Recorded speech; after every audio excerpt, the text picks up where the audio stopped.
Okay, good evening, everyone. I was in Muncie welcome. recently. Before we start, in general, I'm Moshe Nachbar. This is not my home. This is the Walchuk's home. So start with posting Korachsanya to open with thank yous to the Walchuks for again opening their home for Torah and for wonderful things. This is our first class with Nekuda Tova of Hollywood. We're very excited, and we're really excited to welcome everyone here.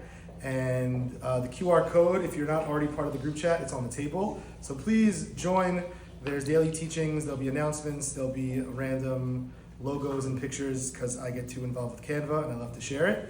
But please join and spread the word, and there'll be a lot of wonderful things to share as time goes on. We have a really big merit here from Rav Berel Simpser, former South Florida native, who now is one of the Rosh Yeshiva of the Breslov Yeshiva.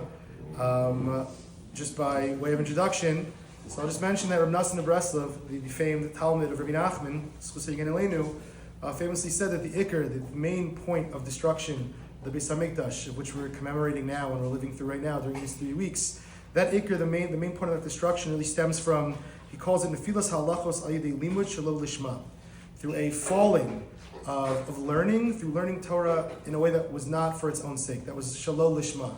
That the main point of destruction, the temple that we're going through and we're living through, and it should be the last one we go through, really stems from learning Torah in an inappropriate way, in a way that was not for the sake of learning Torah, but for something else. Rebbe Nachman discusses many different ideas of learning Torah in the inappropriate way. But Rav Nachman writes that's why during this mourning period, we end up distancing ourselves from Torah. During the 9 days, during Tisha B'Av, it's usher to learn Torah. During Tisha B'Av day, we can't eat meat, which has to do with learning Torah. There's a lot of different laws and values and practices that we have to do with Torah, that we distance ourselves from it, all stemming from an inappropriate, quote-unquote, learning of Torah. And Rav Nachman says the rectification for that is to shifchus hadas be'emes, to learn in a way that is humble, to bring one's das down, bring one's integration of Torah learning down, and to be humble, and to reintegrate Torah values into one's life by way of humility, by way of authenticity, by way of realness. And that is the ultimate tikkun, that is the ultimate rectification that will ultimately bring the temple speedily in our days. Baruch Hashem, there's an institution that now exists in Eretz Yisrael, the Breslov Yeshiva, the first English-speaking yeshiva for men, and hopefully in the next coming weeks, months, and years of seminary, perhaps for women learning the Torah of Rebbe Nachman in a way that's connective, in a way that's beautiful, in a way that's authentic, in a way that expresses what Rebbe Nachman was saying about shiflus hadas be'emes, a way of learning Torah in a humble fashion, in a way that reconnects us to Torah, in a way that reconnects us to, we'll call it like temple consciousness, to rebuilding the temple. So it's a great merit to hear from Rav Berel tonight. We'll be talking about Rebbe Nachman, we'll be talking about himself, we'll be talking about Torah, and ultimately we'll be talking about the next steps in bringing the Binyan Beis Hamikdash from Hereb Yameinu. So without further ado, Rav Berel Simpser. Yeah. Okay, thank you. If you don't mind, when my first shidduch date years ago, I wore the hat to the date. So everyone should be impressed. I got in the car, I took the jacket, took the hat off. I said enough with that. But thank you very much. First of all, it's a tremendous opportunity to be at the Walchuk home. The place should be a place of wisdom. I don't know if I'm a chacham, but we're going to share some words of Torah. So the walls here should be permeated with Torah. We'll talk tonight about simcha, and it should only be a zechus for you and your family and everyone else who's here. Some of you I know for 40 years, some a little bit less than that, some I just met tonight. So hopefully I will be, I'll fulfill whatever you were looking for in terms of coming here this evening. Can I borrow your watch for a second? Because I left mine at home. I usually look at my cell phone, and I just want to make sure that if I'm going over, at least I know that. Anyway, okay, terrific. Thank you so much. So let me tell you a little bit of what the goal of tonight's presentation is all about, right? Really, what I want to do is share some wisdom of Rav Nachman to help Klal Yisrael, right? As you're going to see in the first few moments, I think I found the key to human and mental and human success, etc. Right? Hopefully we'll also talk a little bit about how the Yetzer Hara works, all our challenges, especially how it affects Torah Jews and what we can do about it. And also I want to impart the concept that learning Rav Nachman's Torah in Breslov is normative Torah. You know, a Haredi Litvak like myself can also be a Breslover. And that was the title. Berel, you're a Breslover? I'm actually going to Minnesota next week to visit a close friend of mine. And I'm speaking there as well. There's a little chabura of Breslov people there. There, it's really going to be a shock, because there I was, in charge of Eshet Torah. I was a guy coming from Yeshiva. They all don't even know that I have anything to do with Breslov. So we're gonna break some barriers there as well. But I also want to let you know a little bit about our yeshiva and what I'm on a speaking tour a little bit and visiting grandchildren. And really, though, it's a wonderful opportunity and time to be talking about this, because we're going to talk mainly about the concept of simcha, right? But this is the time of the year during the 3 weeks, based on the verse in Eicha, which says, "Kol rodfeh hisigua," right? All those who chased after Yerushalayim, caught up to Yerushalayim, Jewish people, concept of destruction. But I forget which Chassidish Rav says this idea. It wasn't Rav Nachman who said, Kol rod feh ha. Whoever ran after, all those, rodef, who are running after ka, the yud and the a, which represents God. If you're running after God, he's sigua. And when's the time to find God? The greatest time is during this time. The greatest potential is during this time when there was churban and destruction in the world. But now we can rebuild, but really find HaKadosh Baruch Hu. And we're going to talk a little bit about how to do that. Rav Nachman's the teacher par excellence for that. So before we get into the whole idea of who am I and what I've been doing last few years, let me just say a little bit about the Breslov Yeshiva. In Uman, about 2 years ago, I walked up to my partner of David Kalmas. You should look. In fact, this is I think one of my first public shiurim on Breslov, even though I've been involved for 10 years. So you are the guinea pigs in that sense. Rav Kalmas, my partner, has given a few thousand shiurim, which are online. Tzion Breslov, now it's going to become the Breslov Yeshiva YouTube channel and Instagram and all that. Anyway, so I walked up to him and said, are you interested in starting a yeshiva for young men, English-speaking yeshiva? And he said, I think about it every single day. And it came to fruition with Hashem's help about a year ago.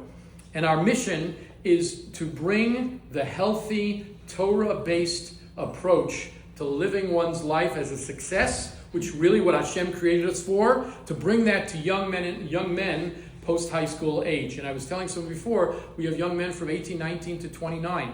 And how could they work together? Because they're not there in order to have a great Israel experience, right? Which a 20-year-old and a 29-year-old, really very different parts of life that they're in. They're all there searching for the answers to success, to life, to personal growth, and the ability to be mevakesh Hashem, the desire to come close to HaKadosh Baruch Hu through their connection through Rav Nachman, through learning Torah, etc. That's why it works so well. We had this past year we were in Har Nof. We're moving to Ramat Beit Shemesh. I'm saving about $60,000 in my budget. It's like the biggest thing in the world. But also, Rav Kalmas lives there, and we have staff that's there that can easily join us. I love to name drop. Nissen Black is on our staff. He's teaching once a week. He's going to be teaching twice a week. If he hears this, I'm going to probably get him to do more than twice a week, etc. Okay.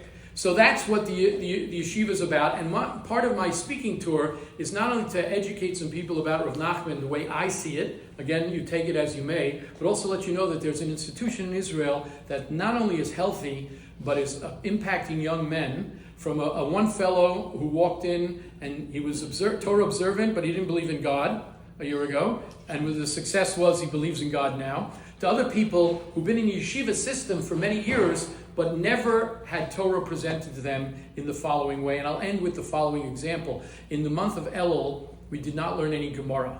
Yeshiva doesn't learn Gemara. It's a Breslov Yeshiva. Now, Breslov, of course, is very big on learning Gemara. But these people had been turned off in elementary school, high school, and wherever they were about Gemara. We taught them, not me, Rav Kalmas taught them about the importance of learning Gemara, the beauty of what you could glean for your personal life and learning an supposedly archaic Aramaic tome. And by the time Sukkot rolled around, after Sukkot, they were banging on our door to, why aren't we learning Gemara? Let's go learn Gemara, right? Because we gave them the understanding of the beauty of it, and that's what we sometimes have to reprogram our young people. Healthy, good people, but they're really searching and they don't know where to go, and this is a place for them. Okay, let me just tell you a little bit about myself. So I wrote down here YU, NERC, TUF, and RN. What does that stand for? I started out in a modern Orthodox family. I went to Yeshiva University for high school, 2 years of college. Actually learned how to learn Gemara in Yeshiva University. I give a lot of credit there. I ended up in Ner Yisrael in Baltimore for 6 years. And then in Rabbi Zweig's yeshiva in Miami, and I'm a very close Talmud of Rabbi Zweig and his family. And only about 10 years ago, when I was in my early 50s, did I get exposed to Rav Nachman. The joke was, growing up, when you're sitting around the table in an observant weddings, what are you going to do? Shmooze? You say Lashon Hara about other Jews, right? It's not a good thing to do. I'm not advocating that, right? So, Breslov were one of the groups that you made fun of, right? Because you didn't understand it, because you didn't know about it, right? 10 years ago, because somebody offered money, I went to the Breslov Center in Aventura, and I started learning from this fellow named Gedalia Fenster. Right? If you ever see Gedalia Fenster and you see me, I don't think you can have two different specimens physically or any other way, right? Etc. But I'm sitting there every morning for 6 months learning from Gedalia and arguing with him from Gemaras and everything else, not to knock him off, but to understand. And I was hooked. And two of my Rebbeim, who were Rav Nosson Maimon, Rav Meir Akabatz, who I'm very close with, they came to visit. And it was an unbelievable thing how they opened up my eyes, where I spent years learning Torah and teaching Torah to thousands of people over the years in my outreach work in Kirov throughout the country, and I never was exposed to Rav Nachman. What did I find? I found a way to add Hashem to my avodah, to my existence. I used to tell over the following story, but now I actually live it. There's the Baal Haflah, who wrote a sefer on Even Ezer, on the areas of Gemaras and Ksubis and other places. His brother once came to visit him from far away. His brother didn't want to disturb him while he was learning in the Beis Medrash. So after lunch hour, Bein HaSadarim, he went over, they hugged, they sat, they ate lunch together. He says, my dear brother, what's the story with this guy sitting next to you who hits you in the ribs every 10 minutes? How do you allow such a guy to do that? You're the head of the yeshiva here. He says, that guy, I pay him to do that. So what do you mean, you're an idiot? You're crazy? You pay him to do that? I pay him to do that to remind me that there's a God in the world. So I spent 50 plus years learning Torah and trying to serve Hashem, but Rav Nachman really helped me understand that there's really a God in the world and what it means to have a God in the world. Okay, you might think that that's crazy, but come along with me on this trip, and maybe in the future, and maybe you can understand that as well. I do want to tell you one other thing that I tell everyone, what Rav Nachman taught me, and by way of introduction of myself, that I'm trying to educate other people about the same idea. Rav Nachman taught me was how to sin, right? Not a great thing, right? You want to be taught how to do good deeds, mitzvahs, not sinning, right? What's pshat? It's because we all sin. We all do things that are wrong. The question is, what do you do after it's over, right? Are you going to be depressed? Are you going to feel heavy? Are you going to just tell yourself, another time I didn't overcome my desire? Right? So I give this clean example, right? During the year, we've had some of the boys, I live in Neve Yaakov, they were in Harnof, so I had them over for Shabbos, maybe 4 or 5 times during the year. And one Shabbos, they're not sleeping in my apartment, they're sleeping in different places. They go to their own minyan, some of them didn't go to minyan, whatever it is, and they get together in my house at 12 o'clock for lunch. That morning, there are 3 minyanim about 45 seconds from my front door in the shul next door to me. So I missed all 3. I had the alarm on, whatever it is. I got up, I was feeling a little achy, but I wasn't sick. I was feeling achy enough that the Yetzer Hara told me to stay in bed. So I stayed in bed, and I got up like 10:30, missed Zman Kriya Shema. I did maybe Zman Tefillah. Anyway, I davened.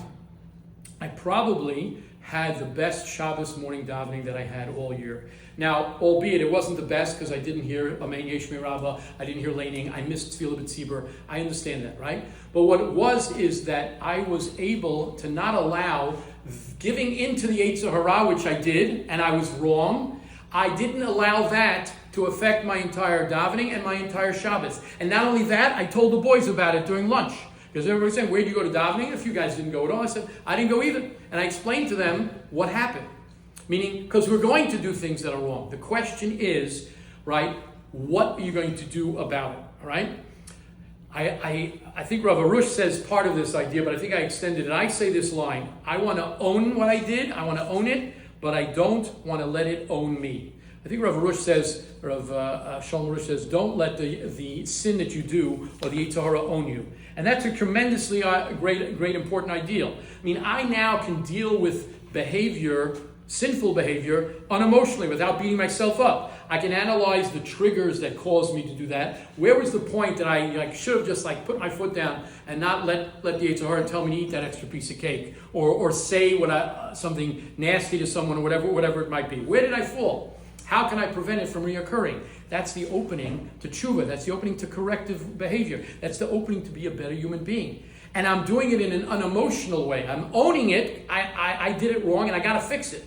And I had terrible behavior, right? But the truth is, it's right. It is something that's not affecting who I am and what I am. And that's a very key point in Rav Nachman's world, Rav Nachman's Torah, right?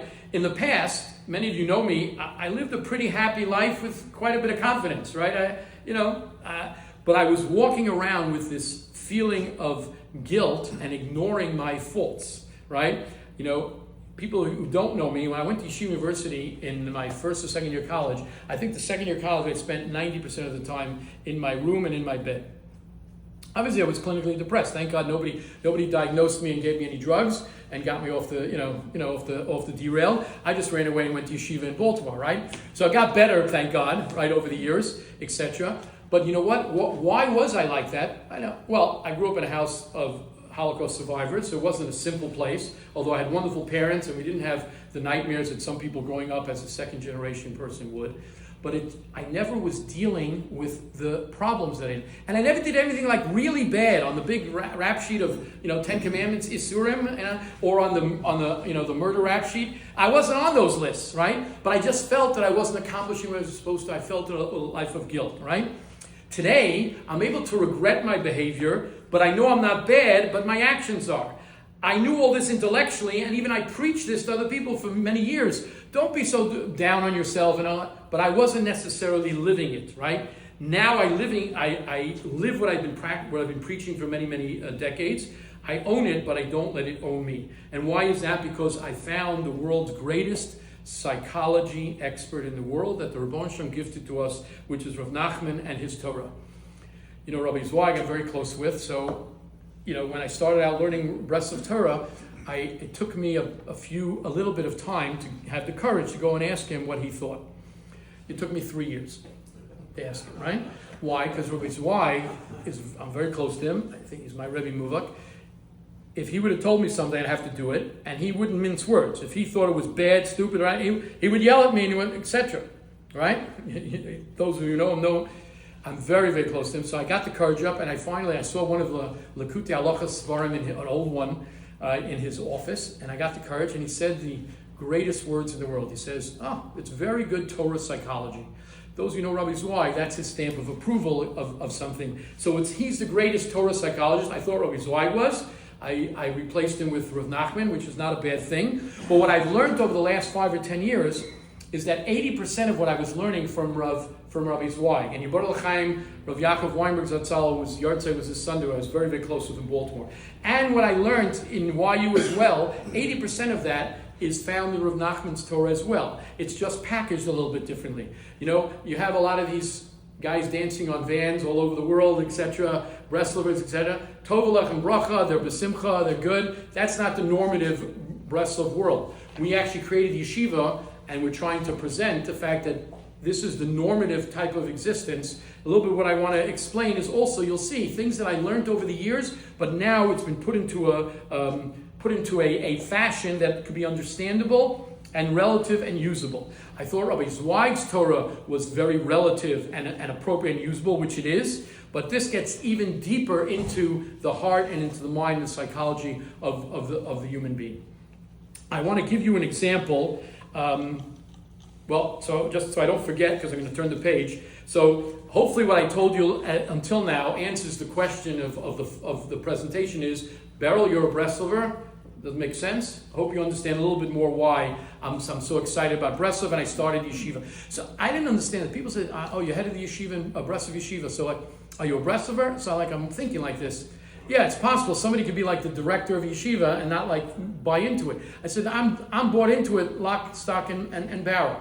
Hopefully you'll also understand why there's certain interest in Breslov in the world, because people are searching, right? This whole trip has nothing to do about money or anything like that, but if you look at our website, there's like a 4-minute video that we had for our financial campaign this year. Again, nothing about money, but you might see how Rav Kalmus explains how the normal mental illnesses that everybody's walking around, they're functional,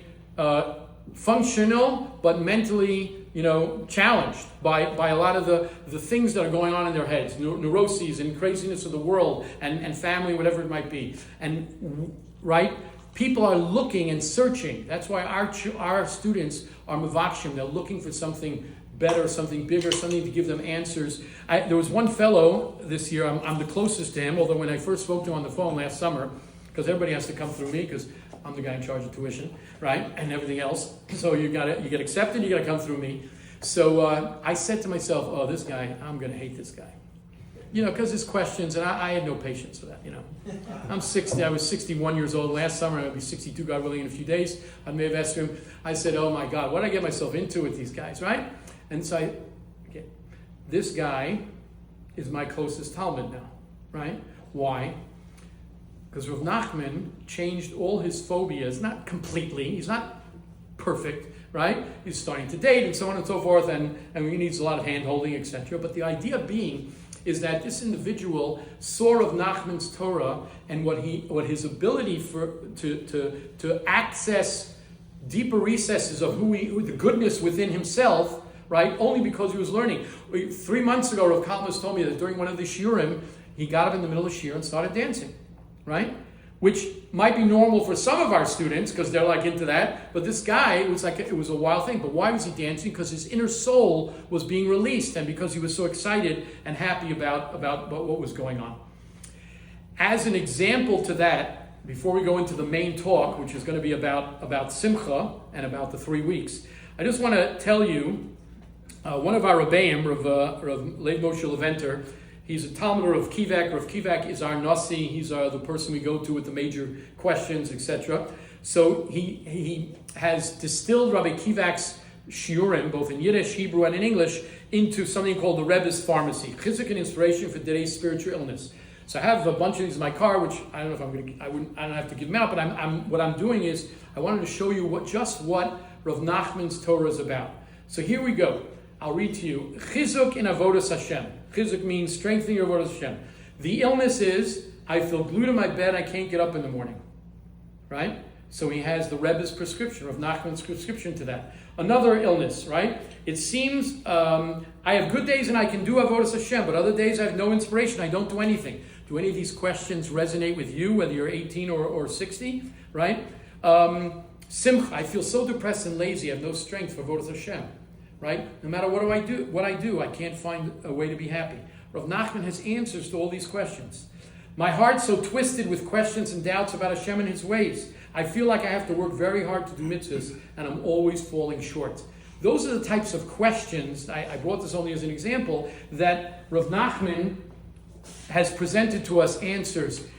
It's not a foolproof methodology, but it's a derech, it's a way. I feel so much better about myself. And those who know me, I didn't feel too bad about myself, years ago at all, right? My wife always thinks I feel too good about myself, right? But now I feel an inner peace that I haven't felt in my entire life. Okay. Here we go. And just a final thing about, the basis of the yeshiva is about emunah and simcha, because that's what Rav Nachman's all about. But we really need to define what true emunah is, which I'll do in a moment. And then we'll spend a few moments at more time speaking about what real simcha is. You guys might have heard this story years ago about a fellow falls off a cliff and he's holding on to a branch, right? And he's yelling and screaming, I need help, No, nobody's answering him. Finally, he hears a voice from heaven that says, my son, I'm here for you. Let go. I'll take care of you. And the guy's looking back and forth and he says, is there anybody else up there? Because he's not ready to let go, right? Now that's a beautiful story, but you know what? That's not a very practical story. So what are you supposed to do? So he's supposed to let go. How many of us would let go? Right? I don't know what the odds are. You know what I'm saying? I have emunah Hashem, but I don't know. Hashem going to create a miracle for me today? Rav Nachman, though, is totally different. It's all practical advice. It's advice that you can implement. It's wisdom for living that makes a lot of sense. It's not crazy stuff. Rav Nachman didn't tell everyone to dance on the vans. You know what I'm saying? right, etc. Right? His idea of simcha is totally different, right? One or two other things. Rav Avram Gislason, who's a Rav in Toronto, who's also a big Breslov Mashpia, he talks about the idea of living with emunah, right? Because this story about the guy hanging onto the branch, you can't live with a story like that. But how do you live with emunah? So he says, it takes a lot of work, like two physicists who try to explain, they're experts in the theory of physics of how a bicycle works, right? But they get on a bicycle and they fall flat on their face. Why? Because it's not something you can teach, you have to learn, and you can't just know how to do it. Like I could be a great basketball coach. I used to watch basketball as a kid, I know exactly what to do, point, play. I can never get the ball into the hoop, right? So I'm really not that good, right? Because I know the theory of it, but I don't know how to actually do it. And he says, Rav Gitzler says that emunah, faith in Hashem, is not an intellectual decision. Oh yeah, I heard something about God. Oh, now I like it. I'm going to go ahead. I'll do emunah. You know what I'm saying? You should go online and watch a video. I won't go through it now. Of a emunah tattoo, Rabbi Wallerstein. It's the greatest story you've ever heard. You should just watch it tonight. Right? So many people think that emunah is, I believe that God exists. It's not at all. Right? Of course, it's part of it. Emunah is when it becomes a part of you and you realize this is my life. That's why this bacher I was talking about was dancing. Right? Because now I live with emunah. This is the way my body and my soul react to the world. Right? And till recently, I wasn't living emunah. I was preaching emunah. I wanted to know why you don't believe in God. I used to never argue with people about their beliefs, except for God, because that's like the one thing, you got to give me as a rabbi. I'm not going to let you tell me that God doesn't exist, right? You can tell me all crazy things about the world. I'll let you go, right? But I was preaching about it. But until now, recently, I wasn't living it. In November, December, I traveled like 8 times back and forth across the world, Baruch Hashem, because of simchas. I had a bris in Yerushalayim, but I was stuck in Miami and I had to get back to Miami the next Shabbos. I went home for 3 days, whatever, etc. So I said to HaKadosh Baruch Hu, you're my travel agent. Help me figure everything out. And I still remember I went back and forth within 3 or 4 days for like $800. You know what I'm saying? It should have cost me $4,000, right? Why did it happen? Hashem gave me a bracha because He's in charge. Hashem's my doctor. I'm going for some, a medical checkup this week while I'm here as well, right? Because I'm not an idiot, right? But Hashem is my doctor as well. I put Hashem in charge of payroll at the yeshiva. And I put Hashem in charge of our fundraising campaign in May and June, right? And I thought I'd make $100,000, $120,000, made $160,000, right? Okay, we did a lot of work, right? But because Hashem gave us that bracha, because if not for it won't happen without Him. So I'm starting to live it, right? He's always been there, but Rav Nachman has showed me how to live it. Okay, let's get to our main section, which is to focus on the concept of the 3 weeks, right? This is the time of the Churban, of the destruction of the Beis HaMikdash, but really what I call the Zman of Simcha, of happiness, of joy. How could that be? So the following that I'm going to present to you, except for the little bit at the end as a summary, the following I heard from my Rebbe, Rav Meir Alkabas, who gave this year, I think, Motzoi Shabbos in Israel, and I asked him for some help for this year, so he just sent me his video, and I just, with the transcript app on YouTube, I took it, copied it, but I spent quite a few hours going through the whole thing, right? Really, what the idea is that during these 3 weeks, we can really be besimcha and understand how to get out of the problems we had 2,000 years ago in the Beis HaMikdash, to fix it. We all know, and I'm not making light of it, that's the key thing. Sinas Chinam, people hated each other, we have to show love, we have to not speak Lashon Hara. All of that is 100% true, right? But it starts with simcha, okay? In fact, the word simcha, Mishenichnas Adar, Marbim B'simcha. When Adar, the month of Adar comes, we have simcha. You have to have abundance, increase simcha. But it doesn't say simcha, it says bisimcha. Why in simcha? The letters of bisimcha are the same letters of the word machshava. That's not a Rav Nachman word, I think it's Arizal or somebody else, one of the other Hasidic, maybe a Baal Shem Tov. What does machshava mean? Thinking. Simcha requires a tremendous amount of thinking and training yourself, which we're going to talk about. Right? It's easy to be besimcha when things are good, but the real misameach, the one who's truly joyful, is even when things are rough. There's a famous story, I think, of Rav Zusha and Rav Elimelech, I forget who. They were both in a jail cell, and there were no toilets there. There was a pot in the middle to go to the bathroom, so they couldn't daven. The place was filthy. The place smelled. So they were like, one guy was ba'atzvus, one guy was like almost crying because he couldn't fulfill any mitzvahs, and the second guy was like excited. And he says, "What are you excited about?" He says, "Listen, Hashem decided that this is where we should be. Just like it would be wonderful if we daven tefillin and say brachos. Hashem now wants us to fulfill the mitzvah of not doing it in such a place." So they both were so excited and happy, they started dancing around the chamber pot. Chamber pot's a toilet, if anyone doesn't know from old days, right? And then the warden saw what's going on. He said, "These crazy guys, what are they doing?" Oh, somebody said they're dancing around the chamber pot. So he decided to take the chamber pot out and clean up the whole place and finish, and they were able to daven, right? It's all in your perspective and your head. Okay, if you have any questions, maybe we'll leave them for the end. But here's really where you need to buckle your seat for the next 15, 20 minutes, and we'll see, maybe we'll learn a little bit about how to utilize these 3 weeks in the proper fashion. Okay, so these are questions that you would ask, or Mayor asked them. One of them is my question is, first of all, what can we do to fix the blemish of the past, of what occurred in the time of the Beis Hamikdash, Shavas V'Tammuz, when the walls were broken in? We'll talk about the 5 things that happened in Shavas V'Tammuz. What led Klal Yisrael to suffer these tragedies on the 17th of Tammuz? There were 5 things. We're going to go through them in a minute, right? And then this one it's really my question that I had for many years. It says, we always say that like come Av, the month of Av, in like a week and a half, right? Like no simcha. There's no events, no simchas, whatever it might be. Brissim there are, right? Because that we don't, that we don't push off, right?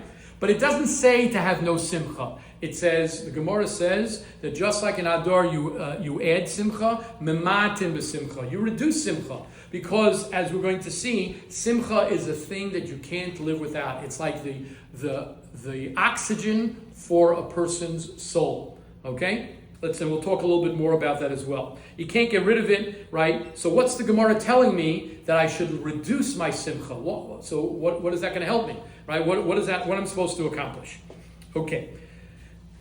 On the topic of simcha, and just in fact, Rav Nosson Maimon, my Rebbe in Yerushalayim, he speaks English. He's American. On his BreslovTorah.org or BreslovTorah.com website, he has 20 or 30 shiurim on simcha. How could you talk so much on simcha? I haven't listened to all of them. He just told me about them the other day, right? Because simcha is such a thing. It's not like when, if you become a surgeon, right? Anesthesiologist or a doctor, right? You can't take an online course, for 3, 4, or 6 hours. You got to really harv it. You got to learn it. You got to go through it. Simcha is something Rav Nachman holds that the key factor, the beginning of any downfall that we might have in emunah, in our belief in Hashem, fear of heaven, lust or greed and all that is all coming from a crack in our midah, in our character trait of simcha. And that crack has major repercussions, just like when a dam starts cracking. If you don't start fixing it, it's going to get larger and larger, and it's eventually the dam's going to break. Okay, very good. Just as an aside, I heard this concept from Rabbi Zweig 30 years ago about the concept of simcha as it relates to the 3 weeks as well. Problem is, we were out of session, so I didn't hear all the shiurim. I just heard him mention it in a shiur here and there, and I was foolish enough not to say, "Oh, that makes sense." Why don't I ask him what's going on about all that? In fact, I'm going to talk to him tomorrow or the next day when I speak to him about it.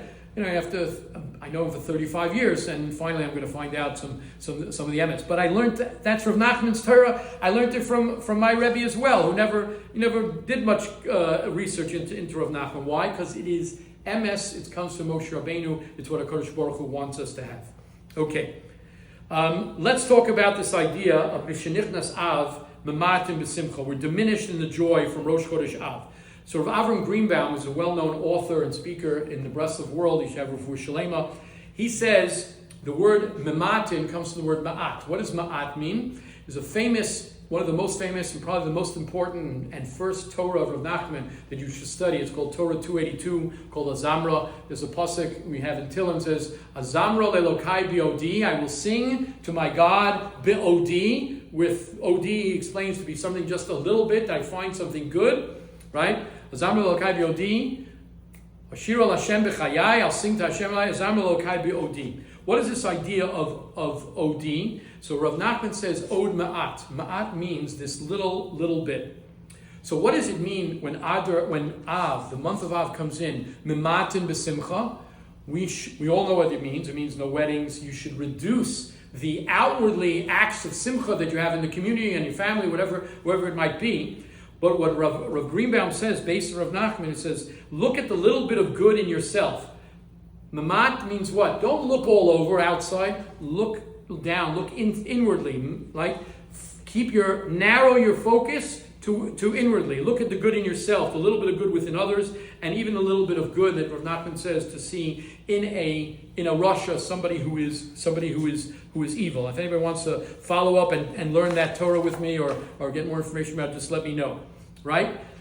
What does that tell me? What am I looking at? I'm looking at the little good, a bit of good that I can find within myself, which this foundational Torah of Rav Nachman cries out that it's not all of nothing. You could be a sinner. You got to train yourself to appreciate and be happy with the little points within yourself and the little points in your life. You wake up in the morning and say, yeah, I got this and this, but what do I look about all these problems, right? I have friends, I know people who all their focus is on the negative and on etc. Right? They're not have a sense of gratitude. Od ma'at, or this idea of mamatim simcha, a small amount of good, focus on that good that exists, even if it's minuscule. So what we do in Av is we bend our head down to lessen ourselves, reduce the outwardly aspect of simcha, to search the tiny good points within ourselves and with others in order to be happy. So we change our focus to look at the miyut. Miyut is another play on the same words, mamatin, on the small amount, the small things in life, the small joys, which we take for granted and we forget and lose our focus. So losing our focus is really what creates this crack in our simcha. Rav Nachman says, when does the world go to pieces? When the little cracks become a big dam and an open, you can't fix it that way. The little crack you can fix, but the little crack comes from this lack of focus and forgetting and taking things for granted. And the same thing when I do something wrong. I have a trigger point where I can decide, I'm not going to eat that extra piece of cake. I'm not going to say that to this person and hurt their feelings, whatever. And then there's a point, do I let go or do I control? You let the crack open, but then you start up, etc. Right? There's a famous Rav Nosson of Breslov, Rav Nachman's student, writes on the 3 weeks idea, and he actually writes it in Hilchas Milo, right? We have to learn it with you one day about the idea of when there's pain and suffering. What do people do? They wince and close their eyes, in pain. I have a massage therapist, a guy from Uman. I met him in Uman. He lives in the RBS now, and I went to him the other day, and I paid him $100 for an hour. I've never had more pain in my entire existence and life. I'm screaming, right? Okay, but half the time I'm closing my eyes in pain. Thank God, it was good. He helped me tremendously. Okay, if you ever go to Ramat Beit Shemesh, I'll let you know where he is. Right? When you close your eyes, why are you closing your eyes when there's pain and suffering? Because you're focusing on overcoming it. You're focusing with dealing with it, right?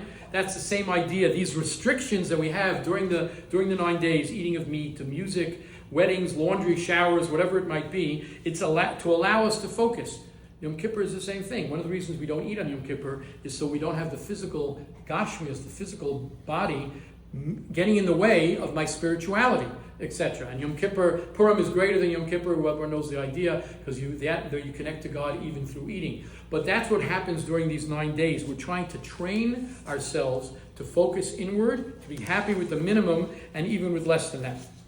Okay, and one of the reasons I love sharing this idea, and I'm going to tell you about the 5 things that occurred on Shavas B'Tammuz, and see how they can be corrected through the whole concept of happiness and joy, and then we'll conclude and we'll do a summary. And the reason I'm sharing this to show you that the deepest ideas in Panemius HaTorah, in the internal unrevealed Torah, right, can be understood and explained well.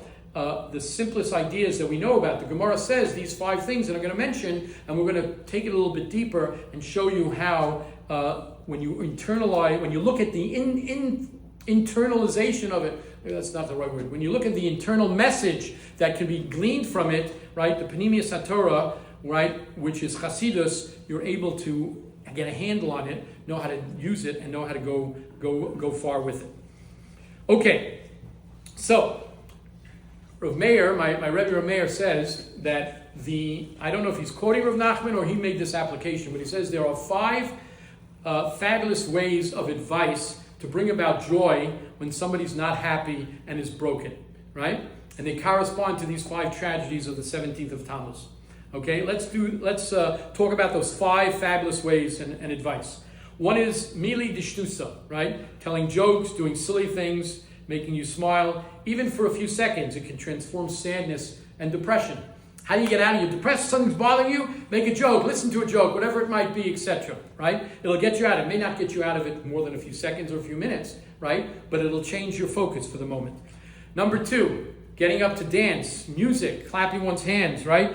In every Breslov shul, after Shacharis and after Mincha Maariv, there's a little bit of a dance of a rikud. You can even do that during the 3 weeks, a cappella, you just dance on your own.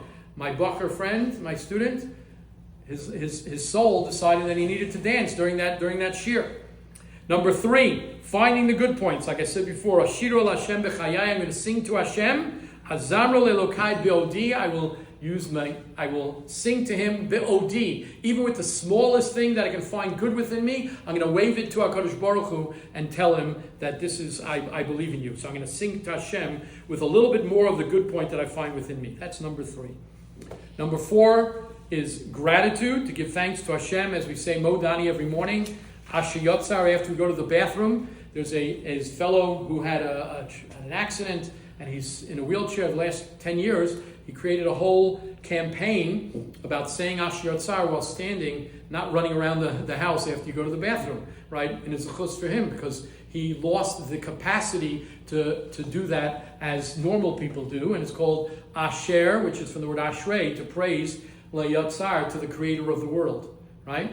So therefore, that's also, can you imagine, so I won't go on the tangent, there's a famous story of a doctor who wrote a whole story about a child who lost the ability, in an accident, lost the ability to go to the bathroom, and now how every single moment we should appreciate the fact that we have that physical capacity. And the final, number 5, is the joy of the future. Recognizing that there is reward and punishment, there's consequences for what we do, there are repercussions for bad people. Why does this guy have it good and I don't have it good? Right? In the time of Mashiach, resurrection, we have a verse that says, Yitamu chatoim mi'aretz, the sinners will end in this world. Everything will work out in the end, so why worry? Why be sad? That's very easy to say, but it's very difficult to live, right? But at a moment when a person feels broken, you should think, you know what? Things will be different in the future. You know the famous song that's going around, I think Rebbe Rosh wrote the song, right? Odi Tov, right? Odi Tov, right? Right? Okay, it's good now, but if you don't feel that it's good now, just think about the fact that it's going to be good in the future. Okay, so let's quickly go through those 5 and see how simcha can change that. Number 1 tragedy that occurred on the 17th of Tammuz was the breaking of the luchos, right? The breaking of the luchos it's a little bit of an esoteric thing. The Arizal writes that the first tablets contain the higher Torah, what's in Aramaic, Oraita, Da'atika, Destima, Da'asim, Lizgalia. It was the hidden Torah of the ancient one, right, which in time will be revealed. Bnei Yisrael could not receive this higher level of Torah, right, because of the sin of the golden calf. So therefore, the letters, the Midrash says, the letters started flying off the tablet. I didn't really understand what that meant till this week when I understood this Torah, right? When those letters left the tablet lost its vitality and became so heavy, Moshe Rabbeinu couldn't hold it anymore, and he threw it down. So the first one of the tragedies was caused by the Jewish people doing the sin, right, of the golden calf, right? But what was the sin of the golden calf, which lost them this higher level of Torah? What did they think? They were thinking about what? What's going to be? Moshe Rabbeinu didn't come back. We don't have a leader. What's going to be in the future? Right? They had no trust in HaKadosh Baruch Hu. They had no trust in Moshe Rabbeinu. Right? They felt that they're totally at a loss. Right? So they're worried. They're ready to abandon ship and do something else that has nothing to do with Torah. And they went ahead and they gave up. Right? So that was the blemish of not looking to the future. The things Odia Tov. The sadness and depression of things in the future will not be better, and they didn't tap into the simcha of the future, etc. That's one thing. Number 2, it was the last day, or that was the first day that they no longer had the everyday sacrifice of the Korban Tamid. Which what does the Korban Tamid mean? Every day they brought a sacrifice in the morning and at night. Tamid in Hebrew means consistency, right? What do you do consistently every time in the morning? Is you say the word modani. You wake up, you have to realize that Hashem gave you existence, Hashem gave you life. Don't say, oh, I'm stuck in my life again. Baruch Hashem, you woke up, right? Your first act has to be an act of appreciation and in a consistently loyal way. You got to train yourself on the side of appreciation instead of lashing out and looking at the negativity. Number 3, the Torah was burned by apostamas, right? When the Gemara says when the Torah burns, its letters are like dancing in the fire going up to heaven, right? What's that connected to? That's connected to the idea of the Jewish people not having dancing, not singing, not being joyous about things, not being joyous with the Sefer Torah itself or embracing it in a joyous and fashion. So what happened? It went up in fire, and they had to see this terrible thing of the parchment burning and the letters burning themselves. And you see that throughout Jewish history, excitement and dancing and simcha is all about. Simchas Torah is the whole holiday of that. David HaMelech, when they brought in the Aron HaKodesh to Yerushalayim, he was dancing like a young man. The Simchat Beit HaShoeva, which is the water libation procedure in the Beit HaMikdash, was something that the eldest and the most distinguished people were dancing like crazy all night long. It wasn't that, it's not dignified for me to do that. No. They were the leaders of the excitement, right? Because they understood, right? When a Jew doesn't do that, he lacks the appreciation for the Torah through the lack of simcha, and unfortunately the letters dance away in the flames. Number 4, positioning of an idol in the temple. What kind of greater humiliation or disgrace could there be, an embarrassment to see and be uncomfortable to watch the vile thing of an idol going into the Beis HaMikdash, right? So Rav Meir says this corresponds to the idea of a person saying jokes and doing things that are silly to get himself besimcha, right? Make yourself feel uncomfortable a little bit. Right? He walks around singing Clementine, right? Oh my darling, it's actually a mug with his has his on picture, right? Because that's how he gets his head out of any morose or any rut that he might be in, right? It's not becoming of him, right? The positioning of the idol in the Beis HaMikdash was showing them you feel uncomfortable because you don't want to engage in simcha, to live a life of simcha and joy, even to make jokes, to say things that are silly, whatever it might be. You know what? You're going to end up suffering while watching this humiliation in the Beis HaMikdash. Rav Nachman tells us that people so down and depressed, and the only way for them to be happy might be to telling jokes and act silly, right? And you're not willing to do that. You know what? You're not agreeing with the idea that simcha is really that which can help an individual change his whole focus. The last thing, and then we'll do a review. The last thing is the crack in the wall when they broke down the wall of the base of Yerushalayim. And as we said before, when something starts cracking, right, there's a small crack that becomes a bigger crack and a bigger crack, right? So that's the idea of the necessity to look at the small points in our existence. Look at the small sliver of good that's in the world, and when you don't want to look at that, so the opposite of that is you're going to have small cracks in the wall and then bigger cracks, and eventually, right, if you're not going to look at the positive, it's going to become a bigger snowball, something that is tremendously, unfortunately, something that you can't handle. In the Haftorah that we read on Shavas B'Tammuz, it says, Ki v'simchot seitzeu. How do you get out of things? The Yeshaya Hanavi, the prophet says, how? B'simcha, through joy. That we're going to get out of Golus not by panicking, but by simcha. So simcha is the key, just to review, for bringing your own personal Mashiach and salvation and the greater salvation of Klal Yisrael and everyone around the world. It takes a tremendous amount of effort and it's very hard to maintain, right? But you should start when now the focus needs to be, what did we do wrong? Appreciate the 3 weeks to be a training period for achieving the simcha, right? Reducing the outward simcha expressions to focus on the inner simcha and the true joy, which is the goal of creation. In fact, in Kabbalistic terms, in Hasidic world, these 3 Shabbatot, these 3 weeks, are the ones most misugal, there's most apropos for focusing on this inner simcha, right? right?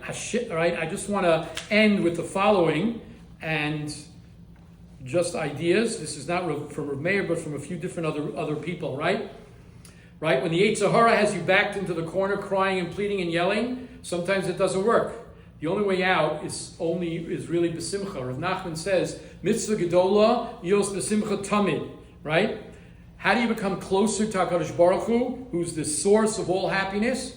By simply being happy, which lifts you out of that pit. It says, just don't be happy when you need a change of pace. It says, b'simcha tamid, always be happy, right? The crying about myself and the negativity about myself, we have that relegated to 1 hour a day of hisbodedus, right? Where we just focus on the negative, that what I've done wrong. I'm not a bad person, but I've done bad and I have to change. I'm owning it. I'm not letting it own me. But after that, Rav Nachman says, 23 other hours a day, you really need to leave b'simcha. So as practically, what can you do? Just tonight, find one thing to concentrate that will give you more happiness. Focus on it, hold on to it. And any day and any time that you feel maybe a little bit sad or depressed, you know what? Focus on something positive, something good. Same thing with a spouse or with a child who's giving you the run for your money, or for a parent dealing with dementia, it's not easy, etc. Right? Focus on the beauty, focus on the good, right? Because it might be challenging this moment, right? But focus on the bigger picture, right? I'm going to end with one story, and one I heard online and one I tell over all the time. There's a fellow on one of, not TikTok, but YouTube short. He says the following. He says that he told Rav Asher Weiss, a well-known posek in Israel. He says, Rav Nachman made me the biggest litvak. A litvak is somebody who is non-Hasidic guy who would think it has nothing to do with Hasidus, whatever it might be. So he says, when most of his life he was studying Musar. Musar are books on character development and so on and so forth.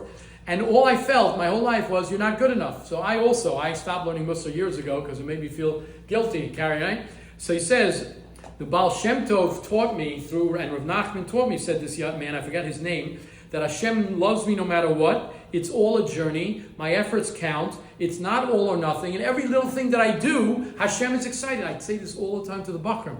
Every little thing you do, you know how many angels in heaven are dancing because you are here in yeshiva and you said an Amen Yeshua Rabba, or you studied for 30 seconds of Torah, right? Rav Nachman gave this guy, he tells him, the tools to learn Musar. Not allowing Musar to destroy me, but allowing the Musar to open up vistas of understanding myself, because the Musar Sfarim are some of the greatest things ever written in the world, right?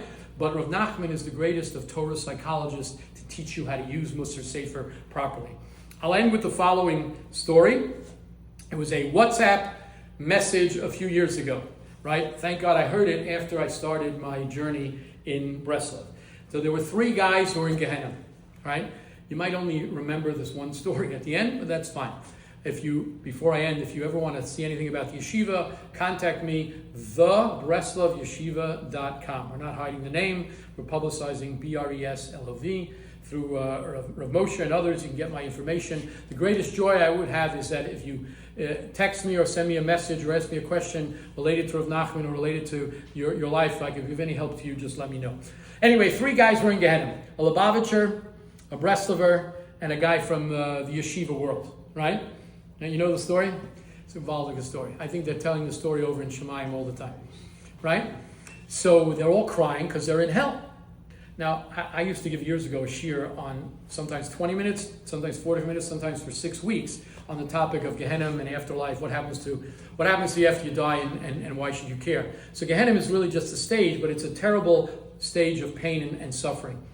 So the Lubavitch is crying, and finally the Lubavitch Rebbe shows up. Not that the Lubavitch Rebbe was in Gehenna, but he comes visits, right? And he says, listen, I understand, and he's crying to him. I understand you were such a great soldier in the army of Hashem, right? Of the army of Lubavitch. I'm taking you out of Gehenna. He's out. The Breslov is crying and screaming, and Rav Nachman comes to visit him as well. Okay? And he says, listen, you're a great chassid of mine, and I promised all the people who came to my kever, came to my place in Uman and prayed, etc., that I'll pull him out by his payas, which is what he said, right? So he takes him by the payas and he pulls him out. And then the Rosh Yeshiva shows up and he sits down with the guy, and the guy's crying, Rebbe, what am I going to do? What am I going to do? And so the Rebbe says to him, didn't I tell you that this is what's going to happen to you if you continue behaving the way you behave? So it sounds like I'm dissing the Rosh Yeshiva. No, I'm just telling you that I don't care how big a Rosh Yeshiva he is, and I'm sure he's much bigger than me in learning, maybe in closeness to Hashem or in tzidkus, but he did not get it because he didn't have the Torah psychology of Rav Nachman. I'm a little biased about that, but test me on it and let's see if it's something for you, for your family, and for the world. Thank you very much.